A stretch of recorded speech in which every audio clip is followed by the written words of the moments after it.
એટલે કીધું અહીંયા હવે ડીઝલ પુરાઈ લઈ, ગાડીને પૂરો થઈ જાય. જમીન નીકળ્યા પછી નોનસ્ટોપ.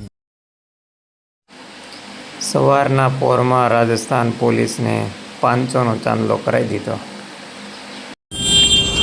ફાઇનલી આપણે લોકો છે ને અત્યારે મોરબીથી આગળ આ સાઈડ જે વઘાસિયાવાળું ટોલ નાકું છે ને ના પૂગી ગયા છે. વાગી ગયા છે 8:30.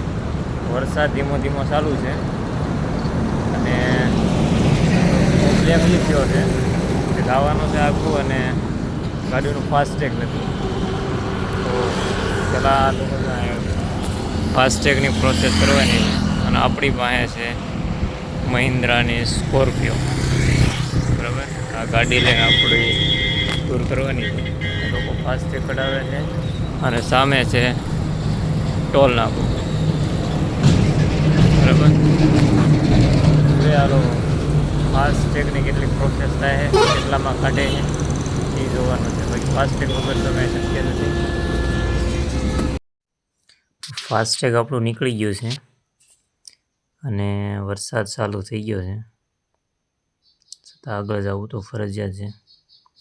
તો ચાલો મળીએ રસ્તામાં. હવે રસ્તાની વાત કરવામાં આવે તો આપણે લોકોએ હાલવાનું હતું ચોટીલા વાયા સુરેન્દ્રનગર પાટડી, પણ એ રસ્તો ખરાબ હોવાના કારણે આપણે લોકોએ હાલ્યા છીએ મોરબી સામખિયાળી એ રોડ ઉપર.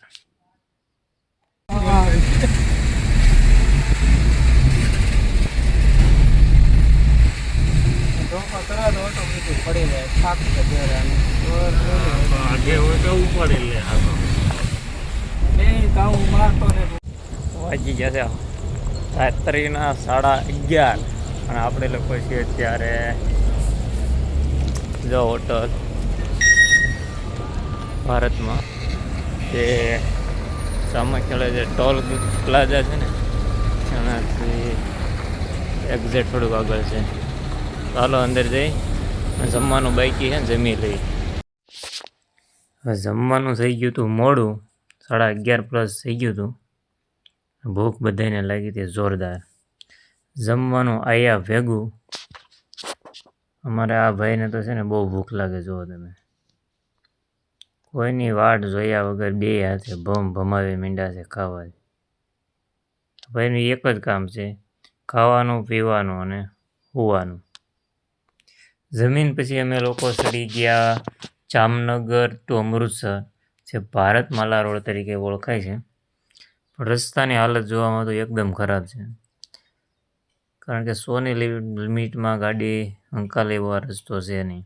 છે 6 લેન, રસ્તાનું બાંધકામ એકદમ થર્ડ ક્લાસ, બરાબર. જો તમે આ બાજુ હાલતા હોય તો ભાઈ ધ્યાન રાખજો, ગાડી ચલાવજો પણ લિમિટમાં ચલાવજો એમ. ગેસ પુરાવા ઊભા રહ્યા.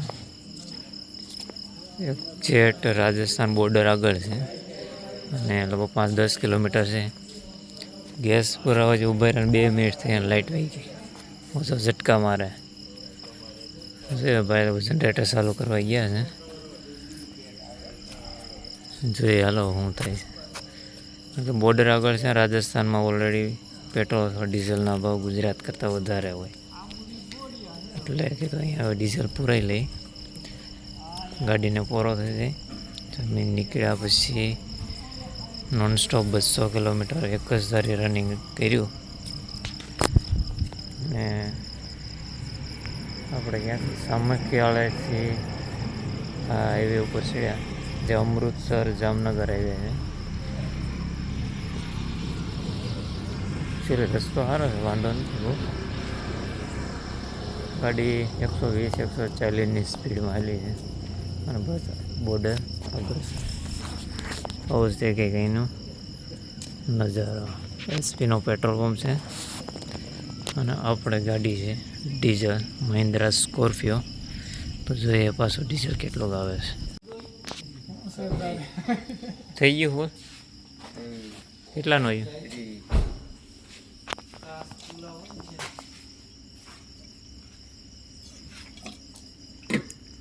હલો 22-35. હાલો મનસુખભાઈ પેમેન્ટ કરી દે.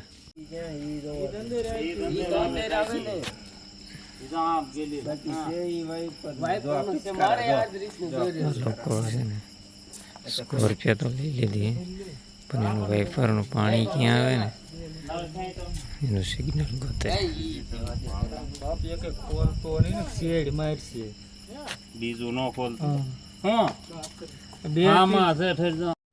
તો ત્યાર પછી અમારી સવાર પડી જાય છે રાજસ્થાન. જો ભાઈ રાજસ્થાન ચાલુ થઈ ગયું છે ને રસ્તો એકદમ ખાલી છે.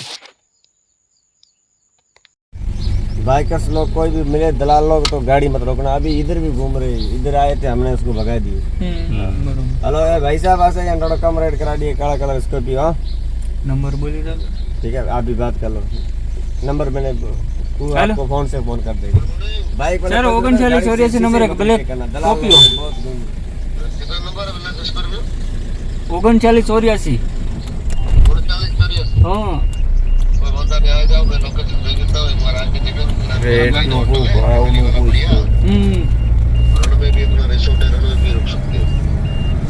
रेट क्या है? અને ત્યાર પછી થોડું આગળ વધ્યા ટોલ નાકે છે એ ભાઈ પોલીસવાળા મળી ગયા. જોઈ લો આગળ.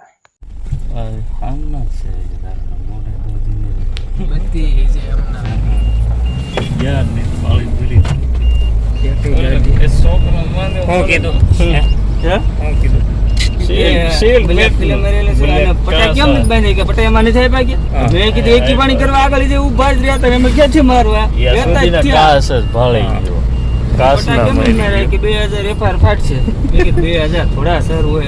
ફરવા આવ્યા તે બધું કેટલા દે હું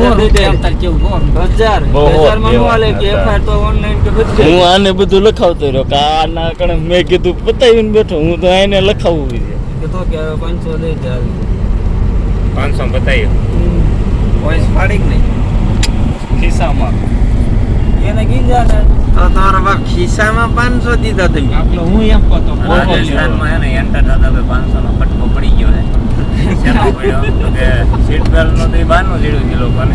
બ્લેક ફિલ્મ નું ઓલરેડી તો કે વ્યાજ કાળા કાચના 500 દીધા. 100% તો નથી પણ જે હોય 500 નો સાંડલો થઈ ગયો છે. જોઈએ મરી દે.